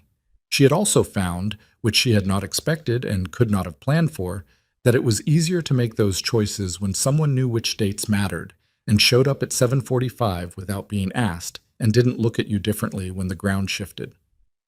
"I want to go in," she said, "to the opening." "Let's go in," he said. They went in together, through the lobby of the building she had designed and he had built, through the corrected vestibule and the properly graded threshold, and the entry that had been made for everyone who would ever use it, and the sound of the room opened around them. Voices and warmth, and a building being what it was built to be out. In the office on Clement Street, in the corner where the light was good, the old drafting table stood with its mismatched leg and its scarred surface and the accumulated ghost marks of every line that had ever been traced across it. Lily's drawing was pinned to the wall above it. The three figures, the house, the ramp that was part of the design and not an afterthought, the two uneven braids rendered in faithful detail. Below the drawing, in the small and precise handwriting that appeared in every set of drawings Groundwork produced, Claire had written a single line on a piece of drafting paper and taped it to the table's surface where she would see it every morning. The line was not a motto. It was not an affirmation. It was a note to herself, the way she made notes on drawings, functional, specific, a reminder of what the element was for. It said, "Every person who enters this building deserves to have it work for them." She had written it the first morning in the new office, before the furniture was fully in, when it was still just a room with a whiteboard and a table and a lot of work ahead. She had looked at it then, the same way she looked at it now, coming in on a Monday morning with the November light coming through the window and the city doing its early week thing outside, and a clinic design on the schedule, and a rehabilitation session on Wednesday, and Lily's orthographic projection homework waiting on the corner of the desk, where she'd left it Friday. It was not a perfect life. It was in almost every specific detail more complicated than the life she had lost. But complexity was not the same as damage, and she had learned, slowly, stubbornly, on a schedule nobody had set for her, to tell the difference. She hung up her coat. She moved to the table. She uncapped her pen. She began,